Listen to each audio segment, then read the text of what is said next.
I was just a 6-year-old child when my first memory of that fateful night took root in my mind. The chilling sound of the window opening pierced the stillness, jolting me awake from my slumber.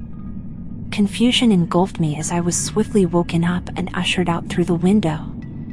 The darkness of the night cloaked us, and I found myself being carried in the arms of a familiar face. In my drowsy state, I believed it would be all right because I recognized him. I thought he was family. There was one point while we were driving when he looked at me. He said, "Open up the glove compartment," and I obediently obliged. Inside, my innocent eyes met with a chilling sight, a gun. Even though he didn't say anything, the silent presence of that weapon became an unspoken threat, piercing through my fragile sense of security. And so it began. He commanded me to look at him and touch him while he was driving. His presence was intimidating and overpowering. Fear consumed me, paralyzing any resistance I might have had. I became a pawn in his sinister game. Eventually, the car came to a halt at a place with a chain-like fence. The distant barks of German shepherds sent shivers down my spine, but my attention quickly returned to him. He instructed me to climb into a duffel bag, sealing me inside with a dreadful sense of entrapment. "Be quiet," he warned me with a menacing voice. "You need to stay in here. Don't defy me. Do exactly as I say." The bag was merely a vessel that carried me into a house of nightmares. As I stumbled through the rooms, it was dark, and a slimy residue tainted the air. It was a far cry from the warmth and safety of my own home. The remnants of empty bottles and discarded fast food trash littered the floor, painting a vivid picture of the desolation within. Amidst the horror, the haunting melodies of Madonna's album played on an endless loop. Songs like Holiday and Like a Virgin became the soundtrack of my assault. I was trapped, locked in a state of fear as his monstrous figure towered over me, subjecting me to unimaginable pain.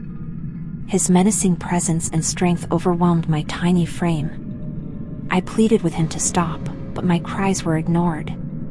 Over and over, I'd tell him, "Don't, this hurts. Why are you doing this?" I begged, my voice trembling with anguish. In desperate attempts to get him to stop, I would ask him to use the bathroom. Each time, he temporarily stopped, escorting me to the sink and sitting me there. A brief moment of relief, but all too soon, he would return to continue his unspeakable acts. The way he looked at me during these violations sent chills down my spine. There was a twisted mixture of remorse and unyielding determination in his gaze.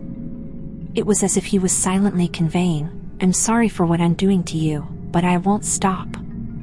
Eventually, he placed me back inside the suffocating confines of the duffel bag, signaling that our time in that hellish place had come to an end. We came to a halt on the side of the road, and he instructed me to go to a nearby gas station. "Tell them to call 911 and have them bring your family to get you," he instructed. His words, a chilling reminder of his power over me. He released me from his clutches, allowing me a fleeting taste of freedom. After Ramirez was captured by the police, I was called upon to assist in identifying him from a lineup. Knowing that he couldn't see me, I didn't have any fear. Ramirez stood as the second person in the line, and without hesitation, I pointed him out, exposing the face of the monster who haunted my nightmares. In the lead-up to the preliminary hearing, a district attorney visited my home. I mustered the strength to make a solemn promise. I told him I would testify in court if it would keep him locked up, so he couldn't hurt any other little girls like he hurt me. However, due to my tender age and the gravity of the charges against Ramirez, it was decided that I would not be asked to testify. They spared me from facing my attacker once again, shielding me from the trauma of reliving those nightmarish moments. I was kidnapped, and unspeakable horrors were inflicted upon me at the age when innocence should flourish.